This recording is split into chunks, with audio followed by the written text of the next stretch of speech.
Hey everybody, welcome back to Tim Travels. It's Terry, your host, along with my whining sidekick, Beatrice.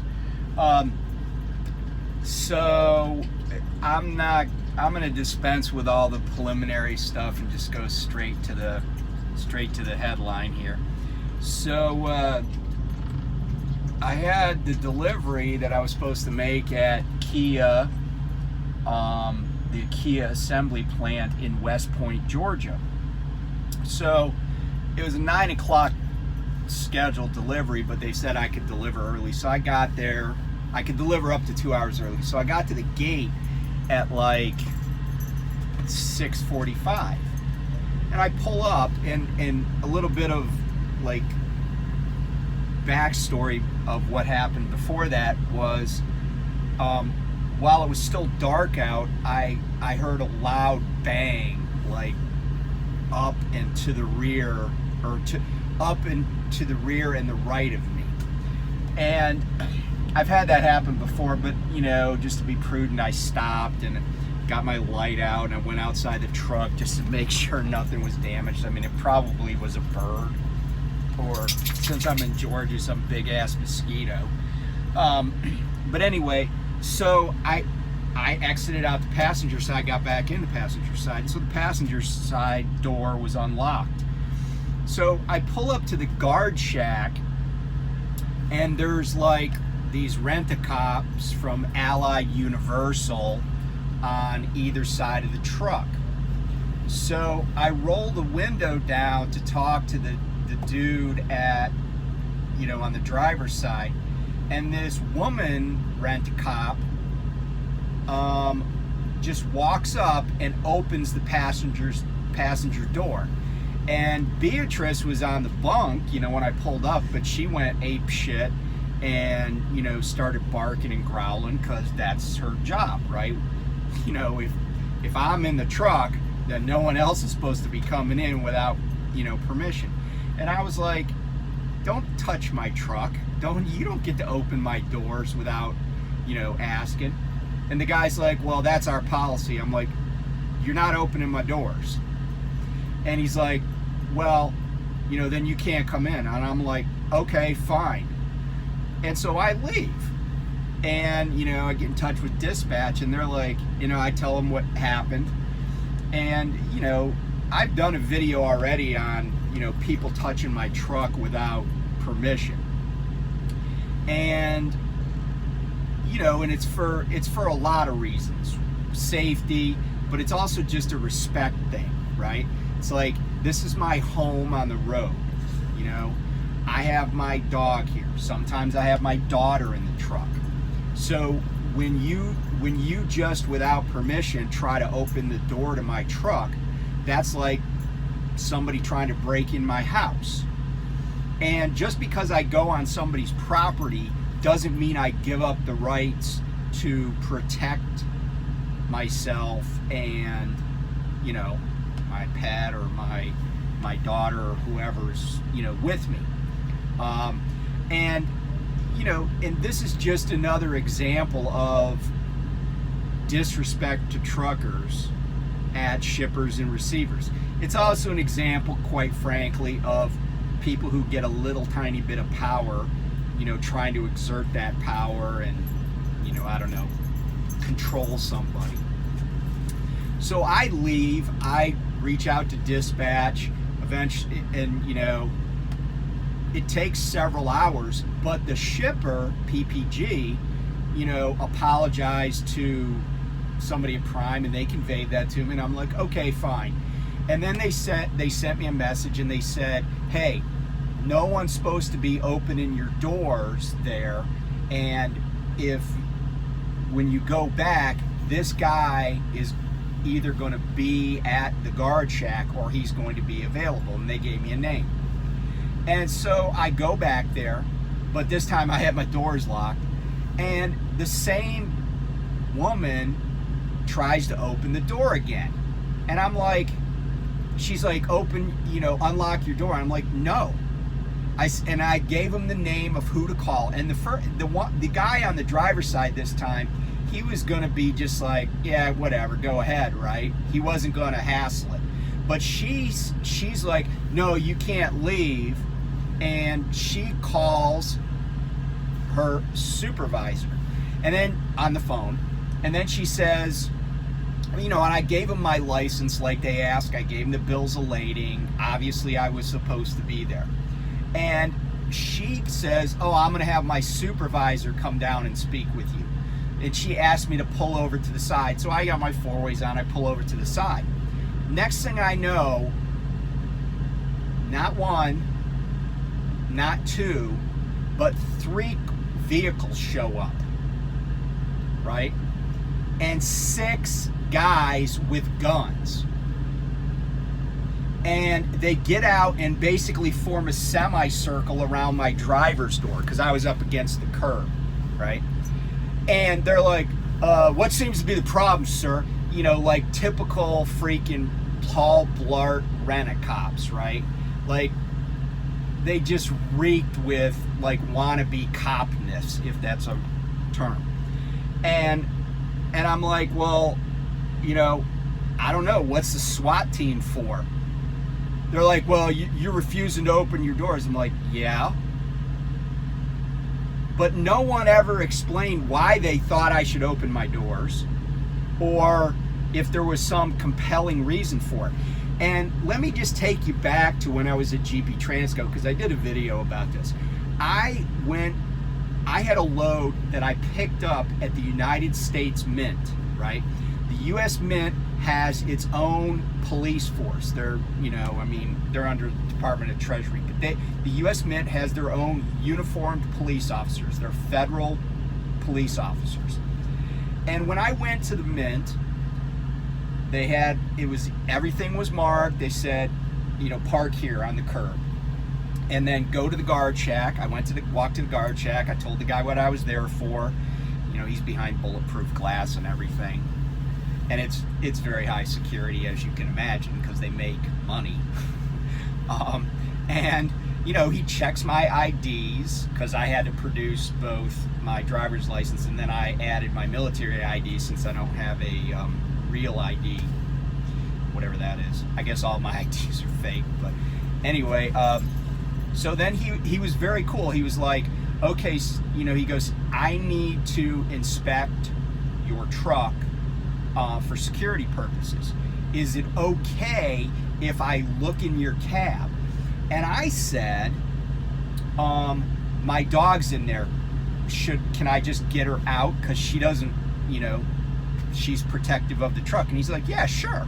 So I get the leash, I get B, she comes out, I walk across the street to where there's some grass so she can take a leak, and he has a mirror. And if you're ever in the military and you've been overseas, you know the bomb mirrors, or if you've ever gone to a really high security area, you know the bomb mirrors that they look under cars with and stuff. So he had one of the bomb mirrors. He looked all underneath my tractor, both sides, the front.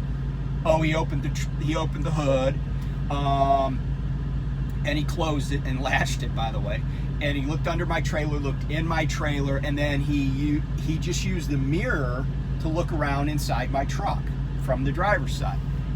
And he was totally respectful about it. He explained everything, and I was like, yeah, I don't have any issues with it. I don't have any, you know, I'm not hauling, you know, any contraband or, you know, people that I shouldn't be, and I don't have any guns or anything. And so it was easy. Then he's like, yeah, swing out here, turn in here, go to this. I mean, it was easy, right? And then they just loaded my truck with the money that they wanted transported, and you know, I sealed everything, locked everything, and off I went, right? But these people at Kia, the Allied Universal people, they didn't explain anything. They were just like, oh, if you won't open your doors, you know, we'll have this heavy armed response to you. And so I was just like, hey, I'll just leave. And I did. And I took a picture in my side view mirror while I was leaving. And one of the rent-a-cops was like, I guess he was trying to taunt me, because he was all like waving to me like, goodbye, get off our property. And I'm like, dude, I don't need 31,000 pounds of interior automotive adhesive. I don't give a shit. You know, there are more loads than there are drivers and trucks. And so I left, and I called my fleet manager, and I'm like, I'm not going back there. Like, that was totally uncalled for. It was totally ridiculous, you know. And so they actually repowered the load, and another guy took the load. And I kind of feel bad about that, but you know, he got in there. I texted him to make sure he didn't get shot or anything. And I kind of got to wonder, why is Kia, like a car company, have so much armed security? Like, I've been to a lot of places that have highly pilferable things, or, you know, high value things, and I've never seen that before. Like, they have a whole frickin' SWAT team of Paul Blarts, you know, and for what reason, I don't know, but it just seems bizarre, because, you know, I'm guessing if somebody wanted to steal a car, you know, I mean, maybe they would steal a Kia, but I sure wouldn't go to an assembly plant for that. Anyway, I got nothing, but, you know, I mentioned my no-go list. That place is definitely on it. So I don't need to haul anything for Kia. But, you know, this is just kind of part and parcel of some of the bull crap that these rent-a-cops, gate guards want to pull on truck drivers all the time. And, you know, when I was a company driver, I kind of put up with the shit, because I was a company driver and I was an at-will employee. But now, you know, I have marketable experience. I'm under contract with Prime, and, you know, I have a leasehold, or a leasing interest in this vehicle I drive in my home on the road. And yeah, I'm just done with disrespectful, unreasonable people at shippers and receivers.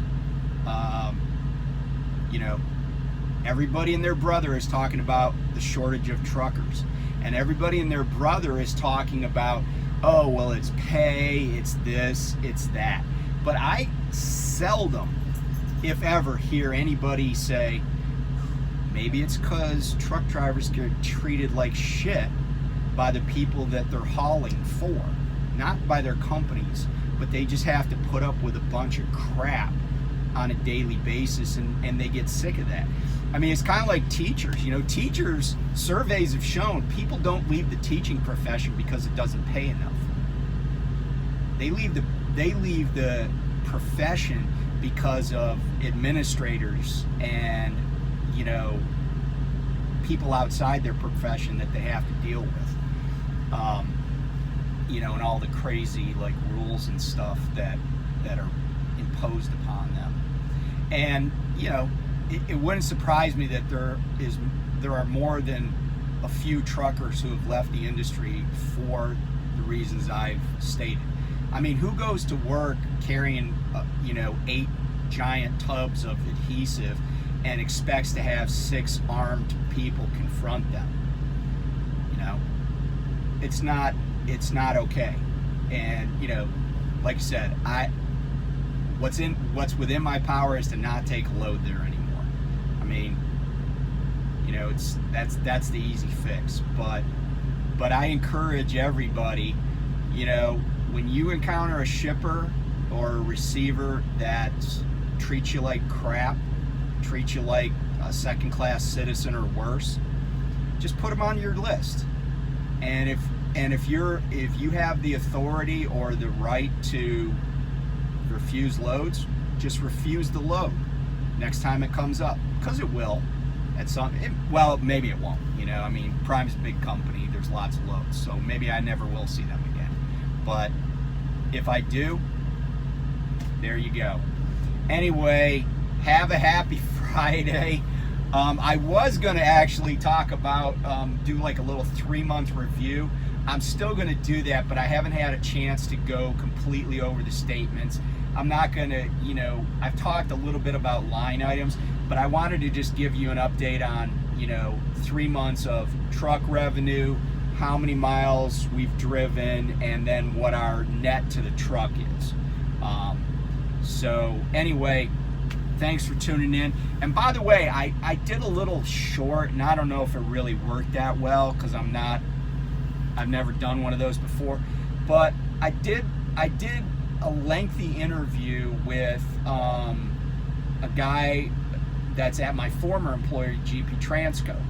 But you know, I'm a guy that'll, when I decide to burn a bridge, I won't just burn it, right? I'll call in an airstrike on it with napalm, and then I'll get, you know, a bunch of Tomahawk missiles on it. I obliterate the bridge. But I also have historically been really good about staying in communication with all business contacts that I've had a good experience with, and that includes GP Transco. So when Sergey Board, who's the marketing director, called me and said, hey, I have this channel and I'd like to interview you for it, I was like, yeah, sure. So we did the interview a few weeks ago.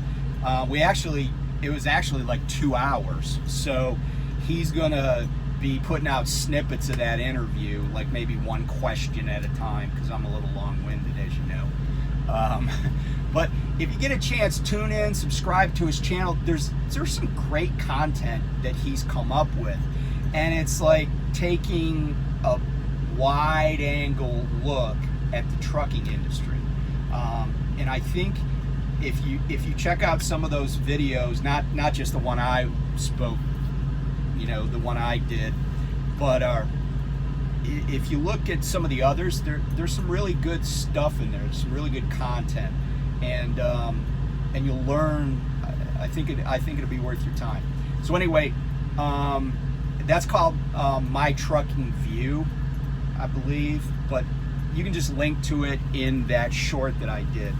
And anyway, I will talk to you guys later. Be safe, and I'll let you know what the next chapter is.